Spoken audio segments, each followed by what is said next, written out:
Nous sommes à la mi-mai et le printemps a apporté une vague de chaleur inhabituelle.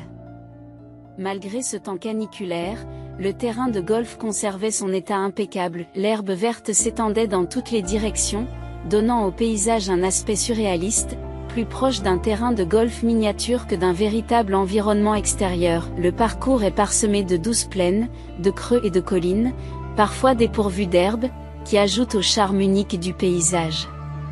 Des bosquets denses d'arbres projetaient de longues ombres, complétant le cadre pittoresque. 3 jeunes hommes sont engagés dans une partie de golf amicale depuis environ 3 heures, se taquinant mutuellement tout au long de la partie. Et Nicole n'a pas essayé de te convaincre de l'épouser cette fois-ci? Demande le grand homme aux yeux bleus. J'étais sûr que tu finirais par céder, Qu'il, ajoute-t-il avec un demi-sourire. Je pense que même si Dave se présente au mariage, il s'enfuira avant même que tu t'en aperçoives, un vrai marié en fuite. L'autre homme s'esclaffa devant cette plaisanterie. On dirait que tu n'as aucune confiance en moi, rétorqua Dave, un peu vexé, en se préparant à tirer. Après avoir ajusté sa position et équilibré soigneusement son poids, Dave balança le club de manière experte, envoyant la balle rouler doucement vers le trou avec précision. On dirait que ton jeu s'est amélioré depuis la pause. Alors, qu'est-ce que tu as fait avec Nicole? Clay adresse un clin d'œil malicieux à son ami. Jacques glousse et suggère, peut-être qu'il est sur le terrain de golf avec elle. On dirait que c'est un octambule. Dave, tu vis le rêve, sans attache, sans femme, sans enfant. Je dois cependant féliciter Nicole, qui est restée dans les parages pendant 1 an, ce qui n'est pas rien. Dave jette un coup d'œil pensif à Qu'il. Si je me marie avec elle, je te rejoindrai dans le club de la misère, Dave. Qu'il, balançant le bâton avec force, rétorqua. C'est du passé. Lilian et moi n'avions même pas d'enfants à l'époque. Maintenant, je ne pourrais pas être plus heureux. James le taquine, tu es complètement à sa disposition. C'est étonnant qu'elle ne t'ait pas encore appelé, tant elle est jalouse de tes amis, ajoute-t-il.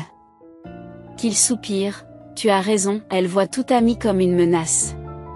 Dès que je parle d'être avec vous, elle commence à me sermonner pour que je ne m'approche pas de vous.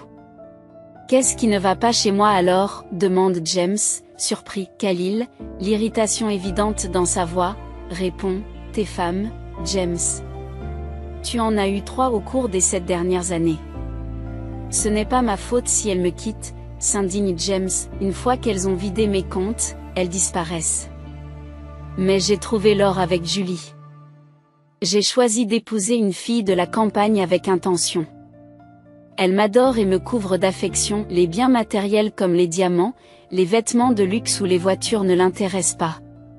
Bien que notre maison soit remplie de domestiques, lorsque je rentre à la maison, elle est toujours en train de ranger la maison ou de préparer sa tarte aux pommes. Le seul inconvénient est que je souhaite ardemment avoir des enfants, mais les paroles décourageantes du médecin restent inchangées.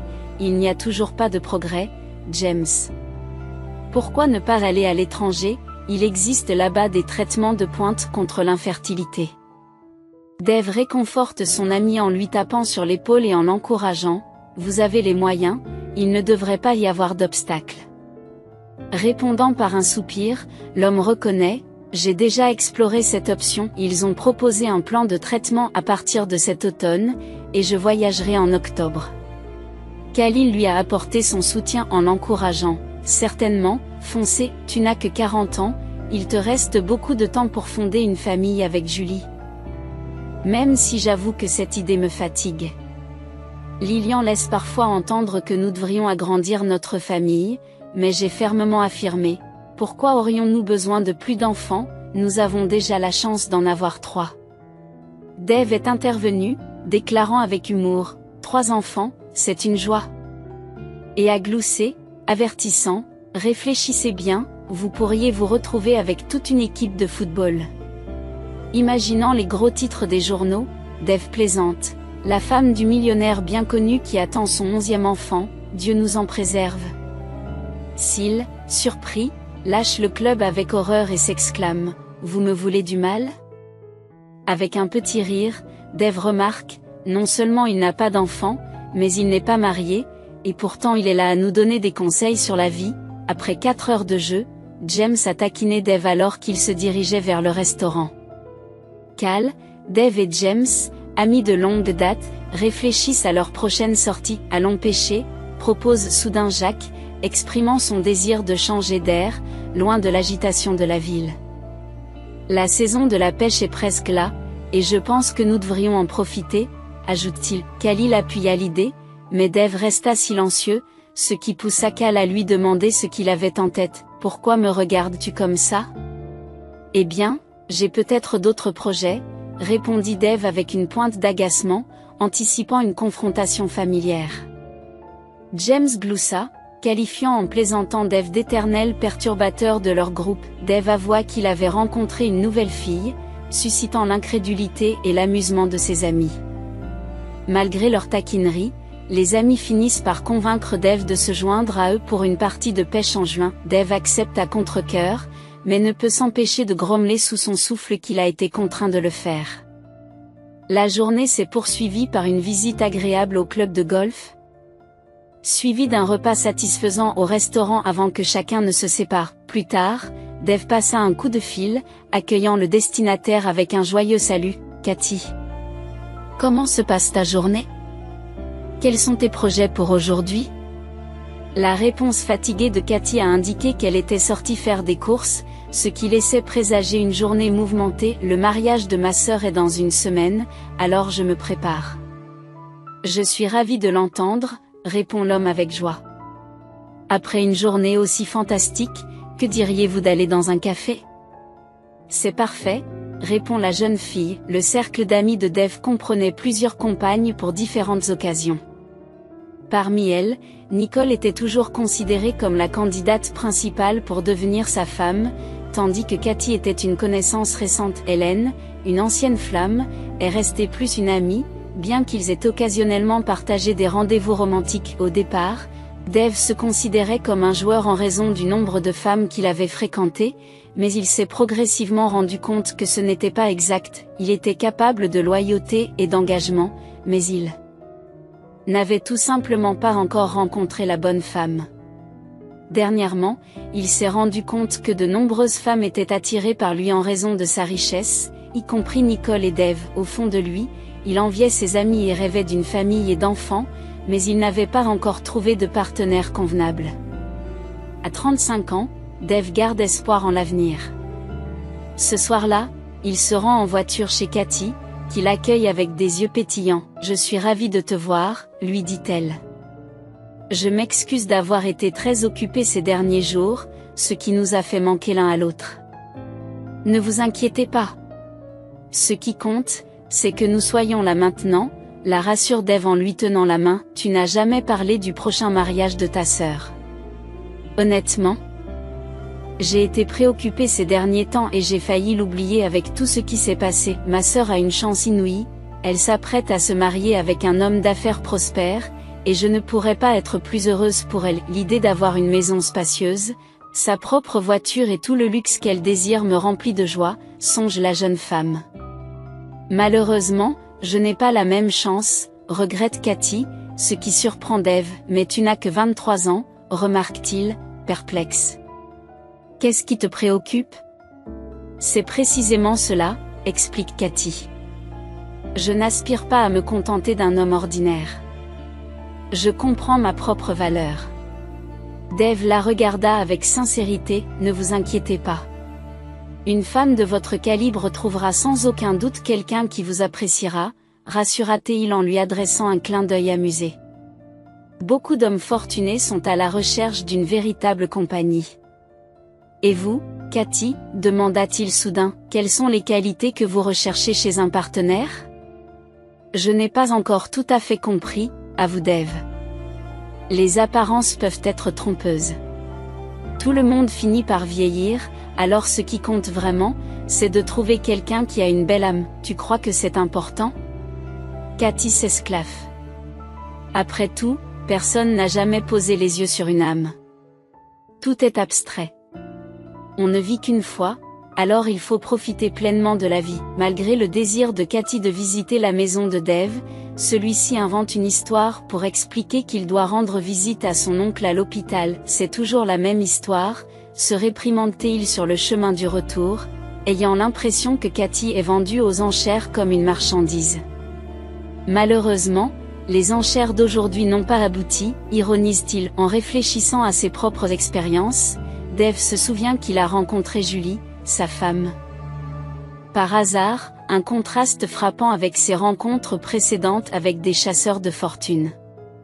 James avait raison, se dit-il, après des années de relations ratées, j'ai trouvé le bonheur auprès d'une femme simple et sincère.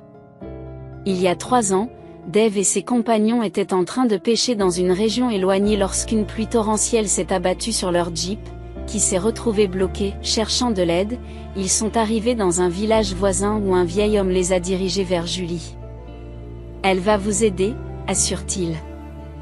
Bien qu'hésitant, les hommes décident d'écouter le conseil du vieil homme. Une jeune femme grande et bronzée les accueille à la porte. « Oh, vous êtes dans le pétrin, leur dit-elle.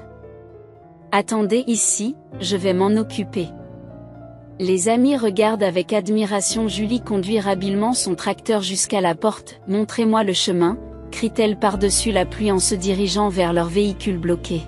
« Quelle femme remarquable !» s'exclame James, impressionné par la force de Julie. « Je ne serais pas surpris qu'elle soit plus rapide qu'un cheval au galop », remarque Dave en souriant. L'histoire ne s'arrête pas là. Après les avoir sauvés, Julie a invité les convives à prendre le thé et les a régalés de son délicieux gâteau maison. James s'est immédiatement épris d'elle, à la grande incrédulité de ses amis.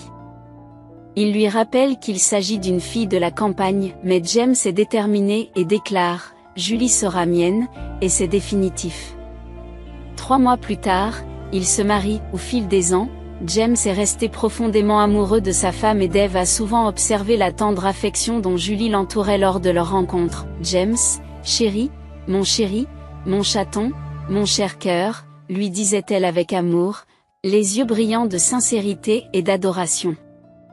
Témoin de cela, Dave désirait ardemment éprouver ce genre de dévouement de la part de quelqu'un. Il est rentré chez lui ce soir-là en gardant ses pensées à l'esprit. Vivant de façon indépendante pendant une longue période, Dave s'est éloigné de l'entreprise familiale après que son père lui a remis une participation dans celle-ci. Son père, qui s'est consacré toute sa vie à la production de vaisselle, était l'heureux propriétaire de 2 importantes usines de poterie et de verrerie. Dave a pris en charge les points de vente, mais la solitude à la maison était décourageante au milieu de l'agitation de sa vie sociale. En quête de réconfort, Dave a pris le téléphone et a appelé sa mère, exprimant le désir de prendre des nouvelles de ses parents et peut-être d'organiser une visite. Sa mère, ravie de l'appel, l'a accueilli chaleureusement. Au cours de leur conversation, des dispositions ont été prises pour une réunion le dimanche suivant. Le jour venu, Dave se rend en voiture chez ses parents et est accueilli par son père qui le serre chaleureusement dans ses bras. Le père, rempli de joie à la vue de son fils, lui fait remarquer sa longue absence. Exprimant son regret de ne pas être venu plus tôt, Dave a expliqué qu'il était pris par son emploi du temps chargé. Cependant, son père aborde le sujet de la présentation de Nicole, laissant entrevoir l'espoir d'une future belle-fille et de petits-enfants. Dave, sentant la pression, a exprimé sa frustration quant à son statut actuel de célibataire. Malgré l'affection qu'il porte à Nicole, il avoue qu'il lui est difficile de trouver une partenaire convenable pour se marier. La mère, déconcertée par cette révélation, s'enquiert du sérieux de la relation de Dave avec Nicole. Tandis que le fils réfléchit en silence à sa mère, il repense au passé de celle-ci avec son père. Bien qu'elle ait épousé son père en des temps difficiles, elle semble maintenant désirer une aisance immédiate. Le fils partage l'avis de son père et reconnaît les difficultés que sa mère a courageusement endurées avec son père. Frustré, le fils s'interroge à voix haute sur la profondeur de l'amour de sa mère face à une éventuelle ruine financière ou à une mauvaise santé. Le père, proposant une solution, a suggéré d'explorer les relations en ligne pour trouver un partenaire fortuné. Amusé, il a plaisanté sur les annonces intéressantes recherchant des prétendants fortunés pour des relations sérieuses, suggérant un désir de sécurité financière sans avoir besoin de travailler. Intrigués, ils se sont aventurés dans leur jardin où les attendait une surprise, un parcours de golf miniature qui en disait long sur les souvenirs passés et les passions partagées, le lien entre le père et le fils, enracinés dans l'amour du golf, avait enrichi leur vie et les avait mis en contact avec d'autres personnes. Le père et le fils se réjouissaient de cet amour partagé et de la joie qu'il apportait à leur vie. Je m'efforce de pratiquer des coups difficiles sous différents angles afin d'être en mesure d'utiliser rapidement cette compétence sur le grand terrain dans toutes les circonstances. Ce jour-là, parents et fils ont eu des conversations approfondies sur les affaires familiales, la santé et les projets d'avenir. Il était réconfortant de voir Dave embrasser chaleureusement ses parents avant de leur dire au revoir, en exprimant à quel point il appréciait leur compagnie. On ne s'ennuie jamais avec vous, a remarqué Dave en soupirant. Son père, une fois de plus, a suggéré à Dave d'emménager avec eux pour partager davantage de plaisir. Refusant gracieusement, Dave explique qu'il s'est habitué à la solitude et qu'il n'imagine pas vivre avec quelqu'un d'autre. Malgré l'amour qu'il leur portait, Dave fit ses adieux à ses parents, sauta dans sa voiture et rentra chez lui à la tombée de la nuit. Il avait prévu de se rendre au bureau le lendemain, mais le beau temps l'en a dissuadé, ce qui l'a incité à faire une petite promenade en voiture. En chemin, Dave s'arrête près de Central Square. Observant les gens qui se promènent, intrigué par une agitation, il découvre une jeune fille qui récite de la poésie avec une intensité captivante.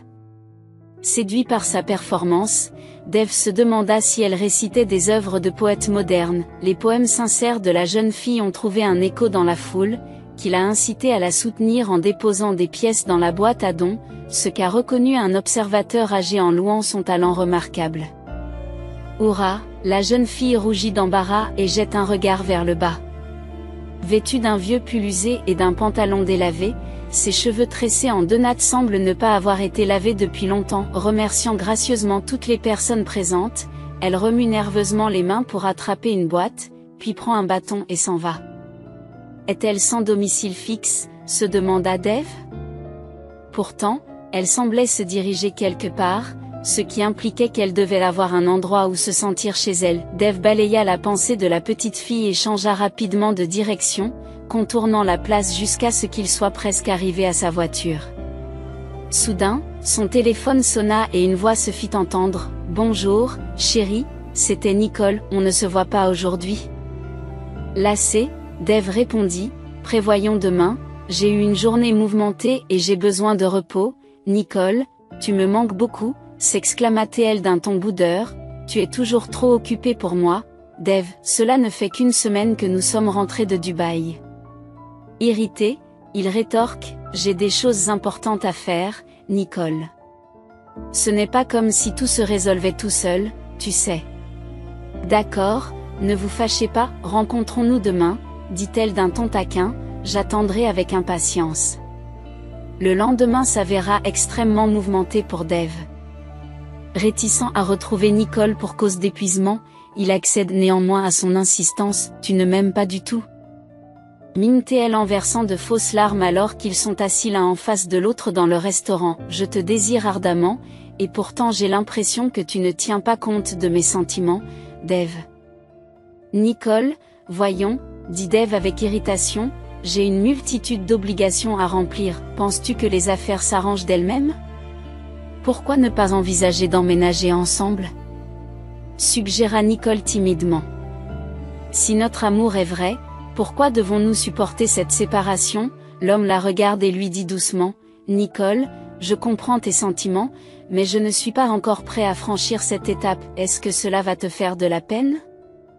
Elle, fidèle et résolue, répondit, j'attendrai patiemment ton retour à la maison, où je te nourrirai d'affection et de dévouement chaque jour, ma chérie.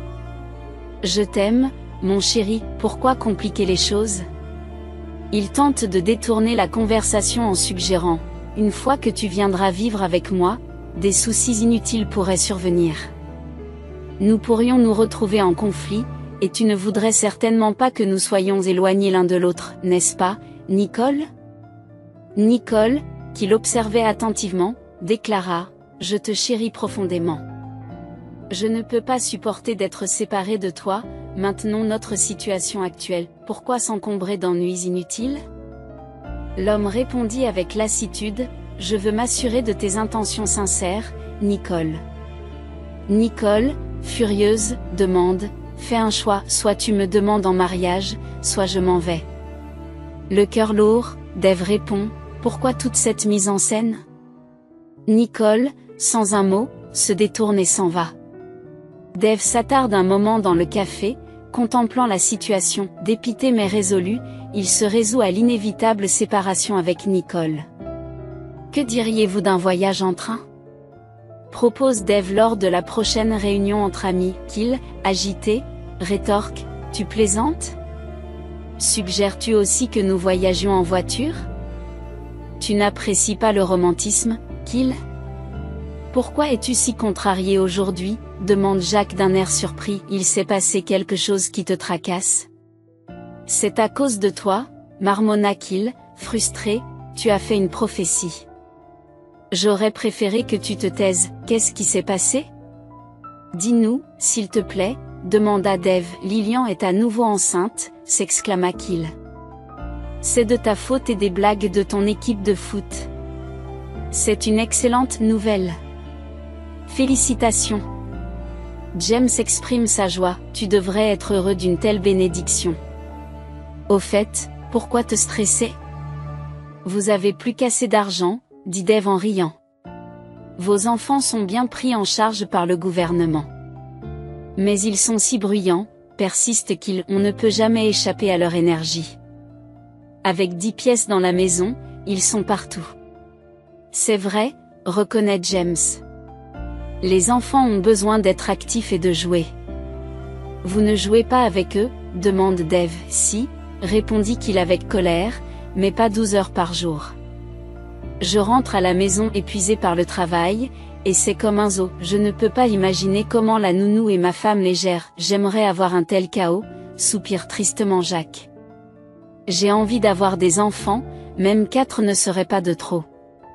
Quand Lilian accouchera, je prendrai volontiers le bébé, proposa qu'il. Revenons à notre plan, reprit Dave. Comment allons-nous voyager pour la partie de pêche? En avion, bien sûr, déclarent ensemble les amis. Nous ferons une escapade romantique au bord du lac et dans la forêt sauvage. Les billets furent achetés et le jour du départ arriva enfin. Khalil est presque arrivé en retard, car il a joyeusement salué ses amis. Au fait, j'ai pensé à quelque chose, commença-t-il, et si Lilian avait des jumeaux? Dave ne peut s'empêcher de rire à cette idée. Ferme-la, Dave, crie Khalil, les mots ont du pouvoir, alors sois gentil avec ton vieil ami. Tu as failli rater notre vol parce que Lilian ne t'a pas laissé aller à la pêche, s'esclaffe James.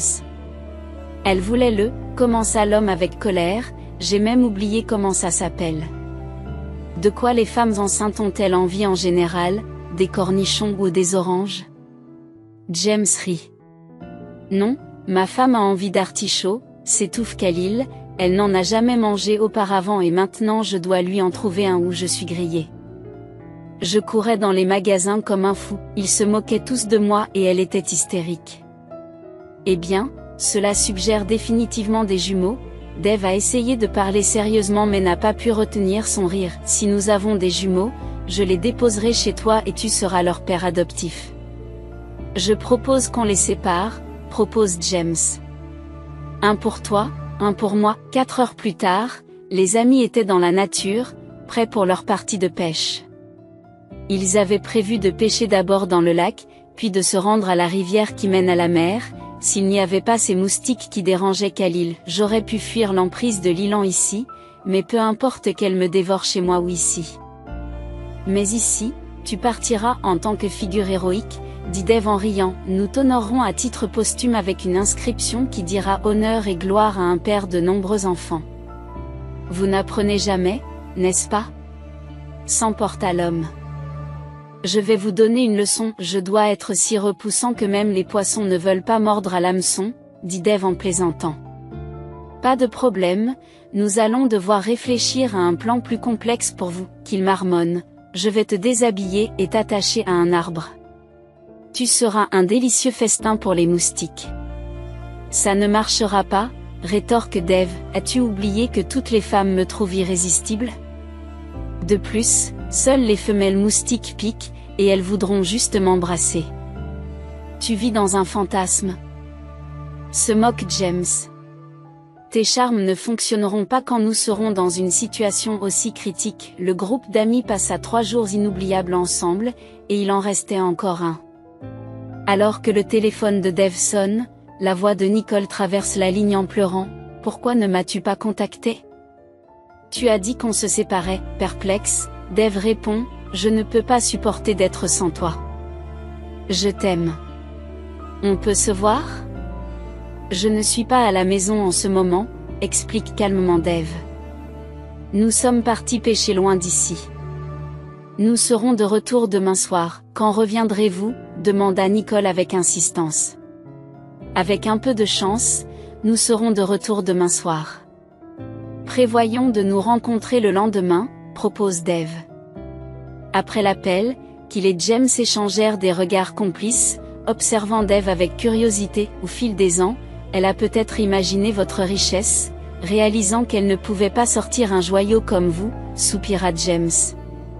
Au début, j'ai attribué cela à la malchance de ma première épouse, mais comme ma deuxième femme présentait les mêmes caractéristiques, les doutes se sont installés. Lorsque j'ai pris la troisième, mes attentes se sont amenuisées, malheureusement non satisfaites. Toutes les femmes sont-elles faites de la même étoffe? Dave s'indigne, n'y a-t-il personne qui ressemble à Lilian ou à Julie? Pourquoi la malchance s'accroche-t-elle à moi avec autant de persistance? La frustration de Dave s'apaise lorsqu'il le console en lui disant « Ton heure arrivera, elle t'appellera au bonheur ». Il se peut que ce soit une personne inattendue qui capture votre cœur, rendant la vie incomplète sans elle. Un tel amour peut-il vraiment exister? Dave réfléchit doucement, j'aspire à un tel amour, mais peut-être suis-je incapable d'aimer. Qu'il rétorque, oublie ces notions. Vous êtes simplement piégé par des prédateurs qui se font passer pour des femmes. Cherchez les vrais. Il semble que même une jeune fille de 10 ans rêve d'opulence. Fournissez-leur des richesses, et elles les épuiseront en un rien de temps, cherchant à en obtenir davantage, spécula Dave. James ajouta, toutes les femmes ne se ressemblent pas, tu veux parier le dessus? Dave s'emballa, je trouverai quelqu'un de moyen ou d'indigent, et je parie qu'elle dilapidera toutes les richesses en un clin d'œil. Qu'il tendit la main avec une proposition, lançons un défi, combien êtes-vous prêt à parier? Les yeux de Dave brillent d'ambition et il suggère, parions 100 000. Si tu gagnes, tu m'achètes une nouvelle voiture, et si je perds, tu m'épouses ce mois-ci, proposa James. D'accord, dit Dave en riant, mais si je perds, ce qui est très improbable, je choisirai moi-même ma future femme. Qu'il acquiesce, à notre retour, nous commencerons tout de suite. On va s'éclater, même une petite fille ne pourra pas résister à mon argent, dit Dave avec un clin d'œil malicieux. Tu devrais peut-être offrir l'argent à Nicole, dit Jack en le taquinant. Tu ne perdras certainement pas, se moque Nicole, rejetant la suggestion d'une expérience équitable. Choisissons un observateur impartial, suggéra-t-elle. Dave avait besoin de temps pour y réfléchir. Désireux de se reposer à son retour, Dave reçut un appel surprise de Nicole ce soir-là et décida de lui rendre visite le lendemain. Alors que Dave arrive chez Nicole pour le déjeuner, elle se précipite pour l'accueillir avec enthousiasme. « Entre, je t'attendais, » dit-elle, superbe dans une robe élégante et des cheveux magnifiquement coiffés. Du vin et des amuse-gueules sont disposés sur la table. Nicole dit joyeusement en versant le vin dans leur verre, « C'est le moment de se réconcilier. » Je dois conduire et je ne peux pas rester longtemps, dit Dave. Nicole se sentait mal à l'aise, essayant d'utiliser ses meilleurs charmes de séduction pour le retenir. Elle pensait avoir presque réussi lorsque le téléphone de Dave l'interrompit. « J'arrive tout de suite, » répondit Dave, « je m'excuse, j'ai une urgence professionnelle à régler. »« Oh non !» s'écria la femme en colère alors qu'il partait, « Tu ne m'échapperas pas, Dave. » Nicole avait déployé des efforts considérables pour captiver Dave, tout en sachant que ce ne serait pas facile. Elle avait déjà failli épouser un homme riche, mais son ami le lui avait ravi au fil des ans. Cela l'avait rendue plus rusée et plus prudente, mais Dave s'était avéré être un dur à cuire. Le jeu de l'amour l'avait épuisée avec le temps, et elle avait espéré que Dave la demanderait enfin en mariage de tout cœur après avoir posé un ultimatum. Il s'est avéré qu'elle se trompait. « Ne crois pas que tu puisses m'échapper, dit-elle, les yeux brillants de détermination. Je t'assure, Dave. Dave quitte précipitamment l'appartement de Nicole et se précipite vers sa voiture. Il démarre le moteur et s'en va. Heureusement que Khalil m'a appelé, se réjouit-il, sinon, j'aurais pu retomber dans son piège, et c'est la dernière chose que je souhaite.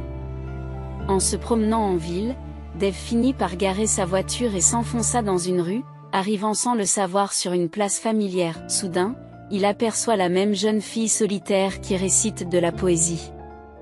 Incapable de résister, Dave demande qui a écrit les vers. La jeune fille semble gênée et ne répond pas tout de suite, mais après avoir pris une grande inspiration, elle se remet à réciter. C'est étrange, se dit Dave. Peut-être qu'elle est aussi sourde. Resté là un moment de plus, il trouva les poèmes profondément émouvants, remplis à la fois de douleur et de beauté. Dans la boîte à dons, l'homme dépose gentiment quelques billets. Curieux de savoir comment elle utiliserait l'argent, il l'imagine dépensant sans compter. Avec un sourire confiant, il décide de lui donner l'argent, convaincu qu'elle l'épuisera en un mois.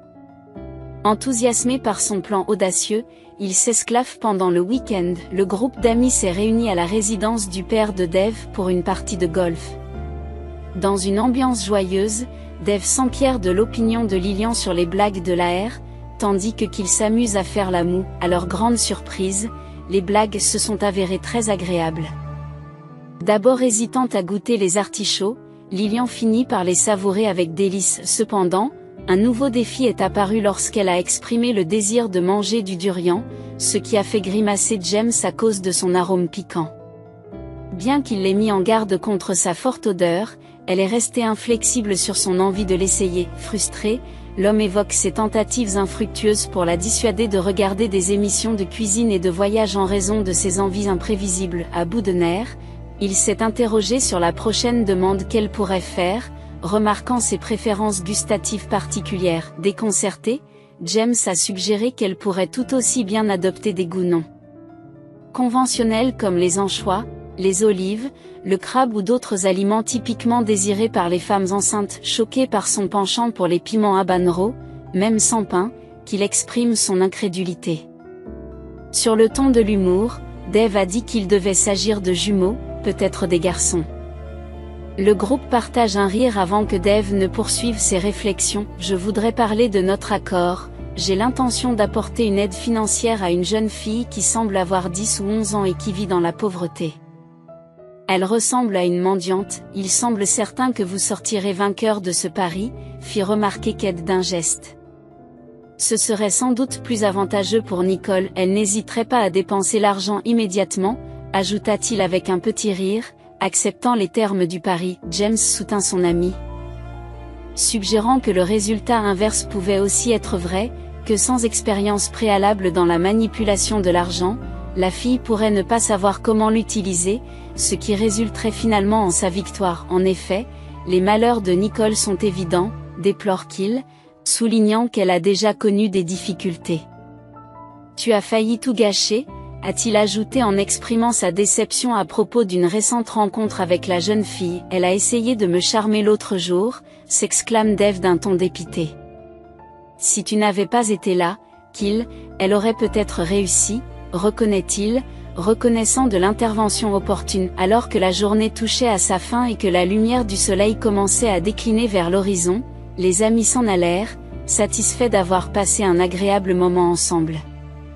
Comment comptes-tu lui remettre l'argent, demanda-t-il avec curiosité en entrant dans sa voiture. Nous devons l'approcher de manière sincère, sans aucun soupçon de tromperie, insista Dave calmement, proposant un plan pour offrir de l'aide en exprimant un intérêt pour la poésie de la jeune fille.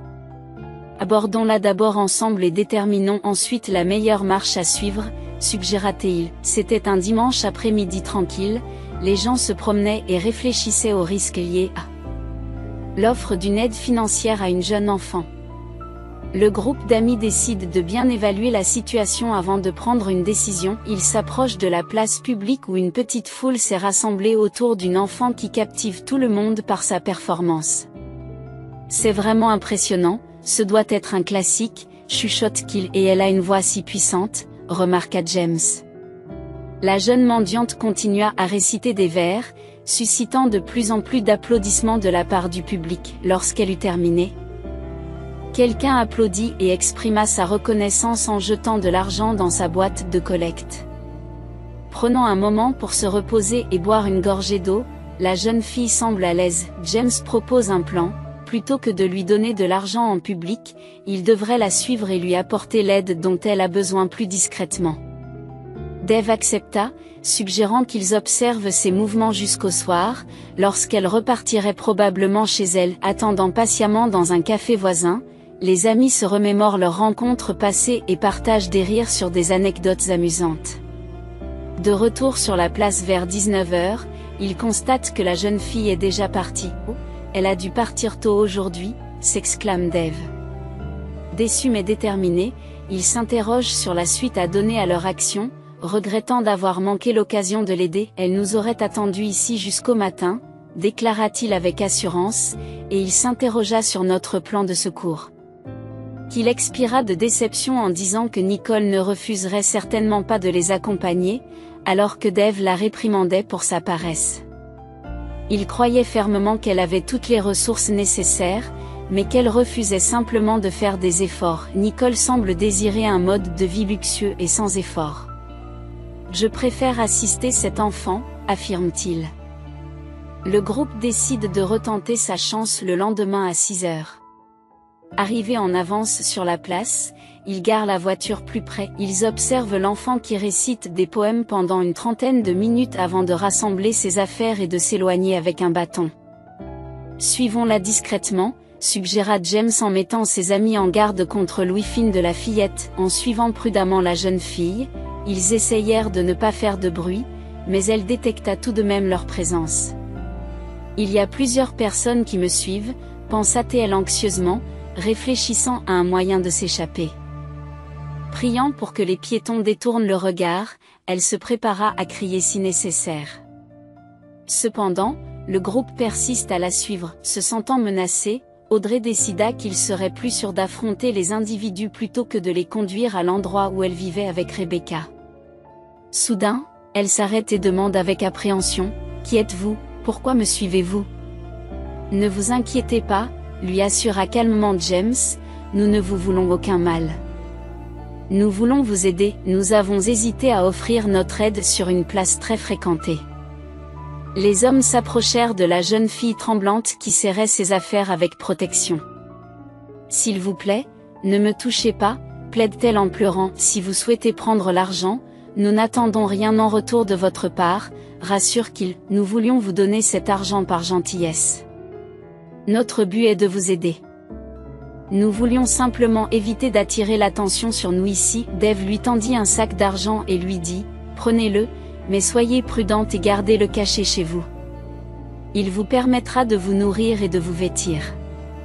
Notre richesse nous permet d'offrir cela sans frais. » La jeune mendiante remua nerveusement ses mains, examinant le sac avec circonspection. En l'acceptant, elle exprima sa gratitude avant de s'éloigner. « Puis-je vous demander votre nom ?» Dave l'appela, mais elle hésita un instant avant de s'éloigner. « Oh là là, je n'aurais jamais imaginé me retrouver à courir après quelqu'un pour lui donner de l'argent, » remarqua James en s'essuyant le visage. « C'est un véritable renversement des rôles, » acquiesce Dave. « C'était vraiment une rencontre indescriptible.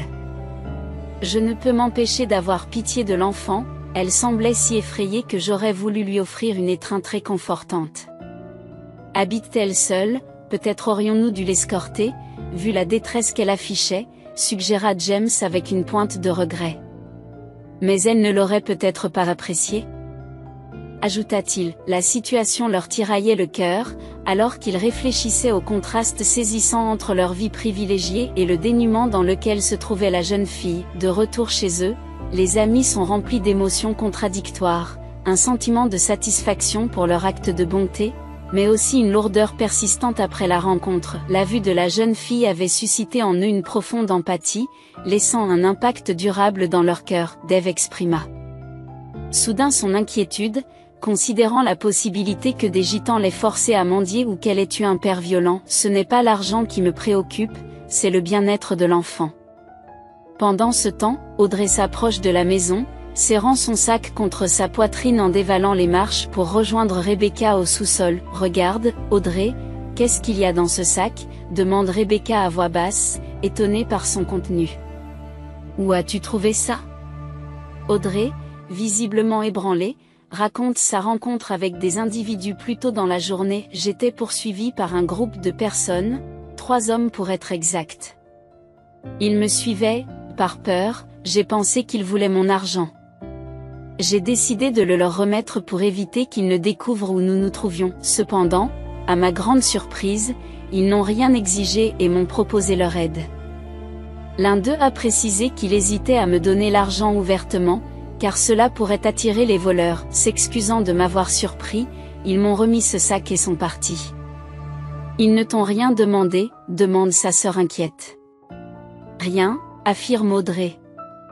Qu'est-ce qu'on fait maintenant, demande Rebecca. Attendons un peu, suggère Audrey, c'est peut-être de l'argent caché par des bandits qui cherchent à se mettre en sécurité chez nous. Vous devriez le dissimuler dans un endroit discret. Si personne ne se manifeste d'ici un mois, nous pourrons décider de la marche à suivre. Sa sœur acquiesça. Je vais le cacher sous le plancher. Elle lui révèle alors leur cachette secrète où elles ont mis à l'abri la précieuse bague en or de Rebecca et une somme de $1000 offerte par leur père. La sécurité d'Audrey est assurée par leurs économies. Curieusement, Rebecca s'enquiert des voix de leur ravisseur alors qu'ils s'installent pour la nuit. Le ton était-il dur? L'incertitude plane dans l'air. J'étais tellement effrayée que je n'arrivais pas à faire la différence, répond Audrey. Pour moi, l'un d'entre eux semblait jeune et avait une voix agréable. Un autre était un peu plus bourru, mais dégageait de l'empathie et de l'inquiétude. Le troisième homme ressemblait à une figure paternelle, probablement l'aîné. Ses paroles traduisaient une affection paternelle, dénuée de toute hostilité. Qu'est-ce que cela peut bien signifier? Se demande Rebecca à voix haute. Laissons ces pensées pour l'instant, il se fait tard et tu dois être épuisé, ajoute-t-elle. Une voix d'enfant l'interrompt. Tu n'as pas sommeil, Rebecca? Te souviens-tu de notre mère? Peux-tu partager des souvenirs d'elle? Audrey se souvient de leur mère avec affection.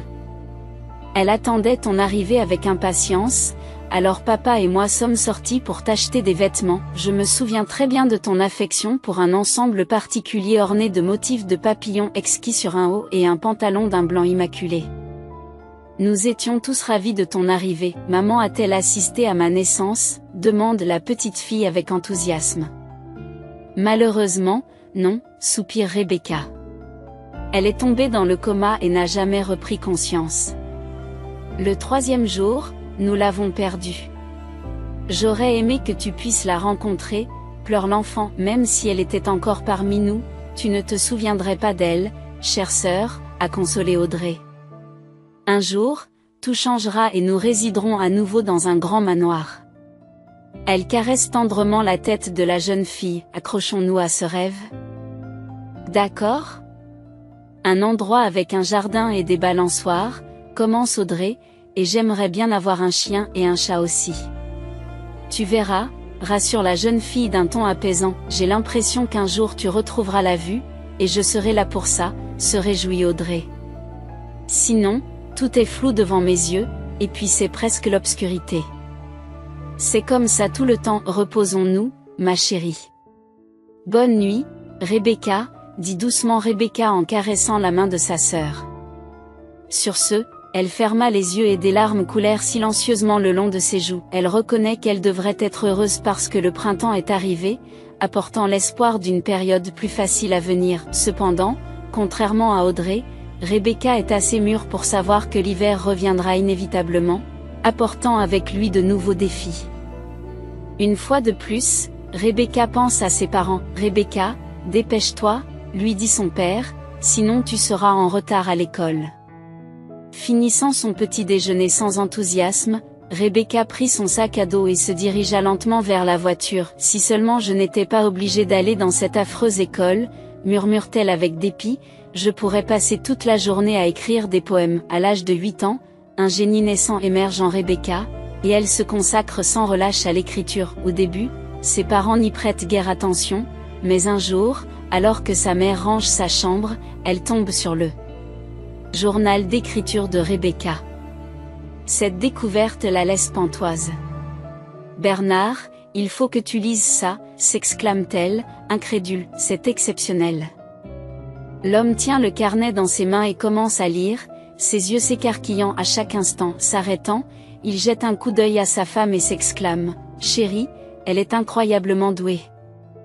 Comment une simple enfant pouvait-elle écrire des poèmes aussi captivants, à l'âge de 15 ans ?» Rebecca a déjà reçu de nombreux prix prestigieux pour son travail exceptionnel. Ses parents, reconnaissant son don, ont soutenu et encouragé sa passion pour la poésie sans intervenir. Rebecca trouve le vrai bonheur dans son métier, même si elle méprise l'école à cause de quelques professeurs qui ignorent et déprécient son talent. Après avoir obtenu son diplôme, Rebecca a poursuivi des études de littérature à l'université, se plongeant dans ses études. Un jour fatidique, tout a changé dans sa vie, provoquant un changement de perspective. Alors que Rebecca sombrait dans un sommeil réparateur, sa sœur Audrey, malgré sa déficience visuelle, s'est réveillée tôt pour s'occuper d'elle. Audrey a gentiment rangé et préparé le petit déjeuner, consciente de la faible luminosité de la pièce où Rebecca travaillait toujours. Installée près de la petite fenêtre pour un meilleur éclairage, Rebecca partagea avec enthousiasme son dernier quatrain avec Audrey, lui demandant son avis. « Qu'en penses-tu ? J'ai l'intention de le terminer aujourd'hui, et nous pourrons le peaufiner demain, » dit-elle avec enthousiasme. Audrey a apprécié la remarquable poésie de sa sœur, admettant que les vers évoquaient à la fois des larmes et de la joie, en résonance avec les éléments de leur famille aimante. Savourant ensemble un petit déjeuner simple composé de thé et de pain, les deux sœurs profitent d'un moment de tranquillité avant le départ d'Audrey. Si Audrey pouvait être témoin de leurs conditions de vie, elle serait probablement accablée par la dure réalité de leur situation. Audrey et Rebecca habitent actuellement au sous-sol d'une ancienne maison délabrée qui a été désertée par ses occupants 7 ans auparavant. Les fenêtres des pièces à vivre, qui n'ont pas été touchées, sont fissurées et procurent une chaleur réconfortante en hiver. La lumière faible mais suffisante d'une petite fenêtre éclairait les tâches de Rebecca. Étonnamment, elles sont tombées sur une prise électrique fonctionnelle pour un usage technique, ce qui leur a permis de préparer du thé chaud. La découverte par Audrey d'une théière parmi les objets jetés près des poubelles a réjoui Rebecca, rendant leur deuxième hiver au sous-sol plus supportable. Pendant ce temps, Audrey, armée de sa canne, se dirige lentement vers la place du village. Malgré sa mauvaise vue, ses récitals de poésie captivants lui valent l'admiration de beaucoup, ce qui laisse penser qu'ils auraient pu réunir suffisamment d'argent pour louer un appartement, si ce n'était de sa déficience visuelle. Audrey a connu de nombreux cas de tromperie, des personnes prétendant déposer seulement $5 dans sa boîte de collecte alors qu'elle lui escroquait 50 ou 100 $. Ils avaient du mal à joindre les deux bouts et pouvaient à peine se permettre d'acheter du pain et d'autres produits de première nécessité. Se dirigeant vers la place avec précision à l'aide de sa canne, Audrey monte les marches vers le monument. Posant sa boîte de collecte devant elle, elle commence à réciter ses poèmes. Malgré sa vue limitée, elle avait développé un sens aigu de la détection de la présence des gens, une aptitude qui ne lui a jamais fait défaut. Alors qu'elle était debout, elle sentit un groupe d'individus s'approcher d'elle, glissant discrètement quelques papiers dans sa poche. 1 heure plus tard, un grondement de tonnerre retentit, signalant l'arrivée imminente de la pluie. La jeune fille, anticipant l'averse, rassemble ses affaires et se réfugie dans la cave d'un immeuble voisin. Bien que la porte soit fermée, les marches couvertes la protègent de la pluie. Bientôt, le bruit des gouttes de pluie frappant le toit en plastique retentit et une forte averse commence. Audrey a écouté la pluie, imaginant la voix de sa mère qui s'y mêlait, sachant que sa sœur aînée, Rebecca, faisait de son mieux pour combler l'absence de leur mère.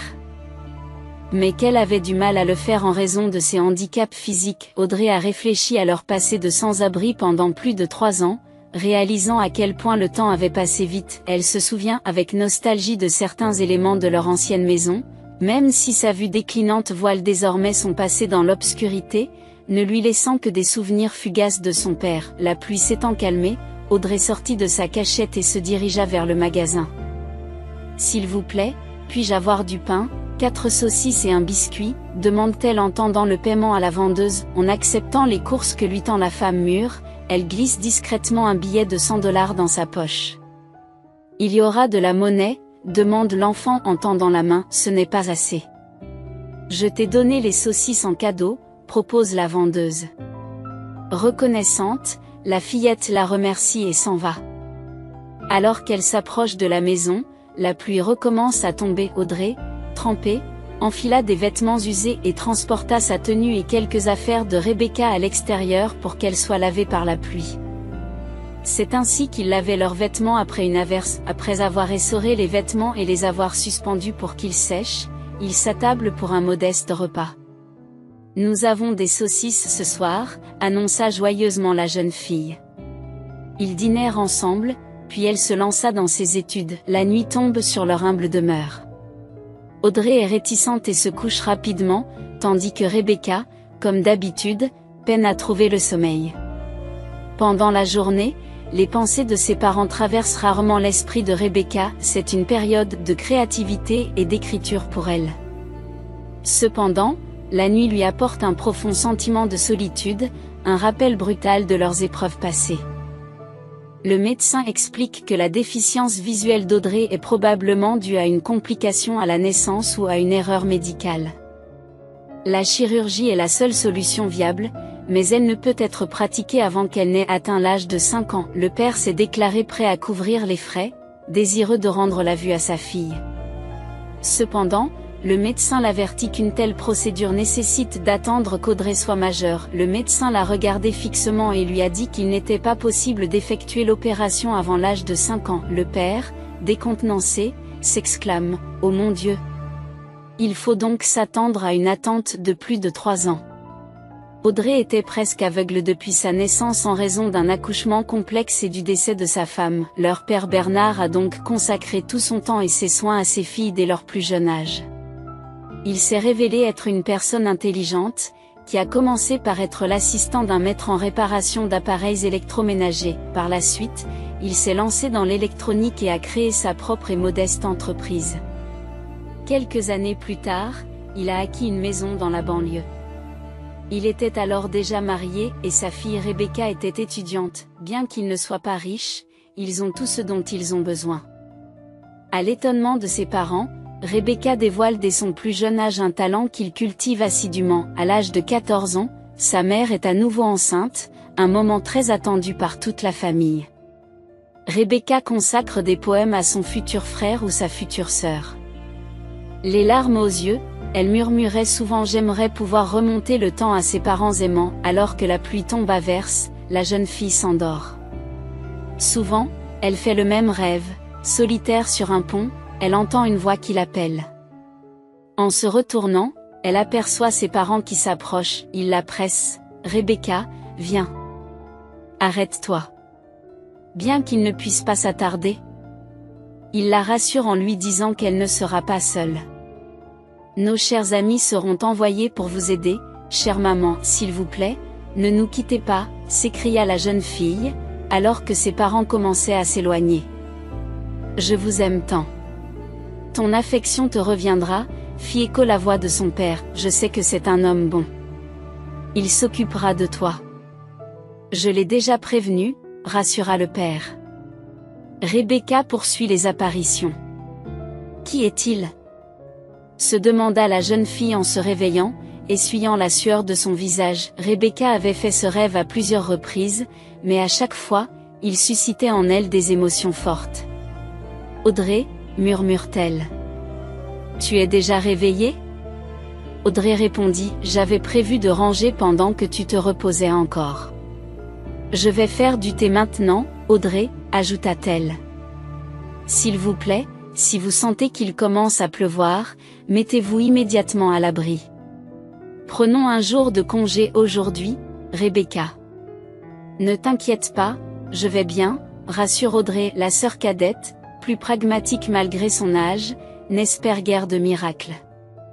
Elle a compris que l'obtention des fonds nécessaires à l'opération serait le moyen de sortir de leur situation actuelle, son désir le plus profond. Je m'en vais, appelle la jeune fille en tapant sa canne contre le mur.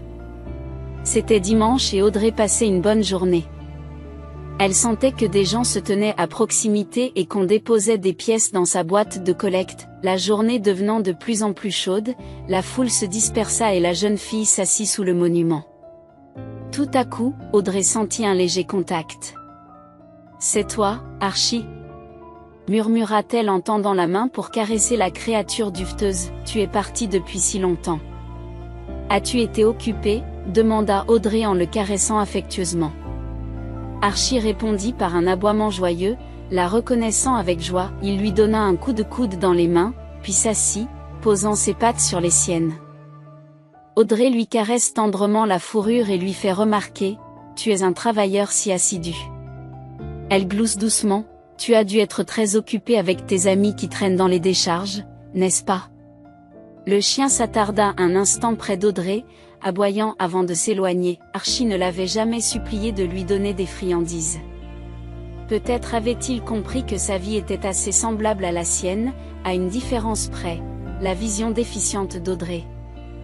Elle luttait contre la vue, souvent incapable de voir clairement ou même de voir du tout. Plus tard dans la journée, alors qu'Audrey rentre chez elle, elle salue joyeusement sa sœur Rebecca. « Et, comment va Archie ?» Sa sœur aînée s'esclaffe, il est probablement encore sorti avec ses copains.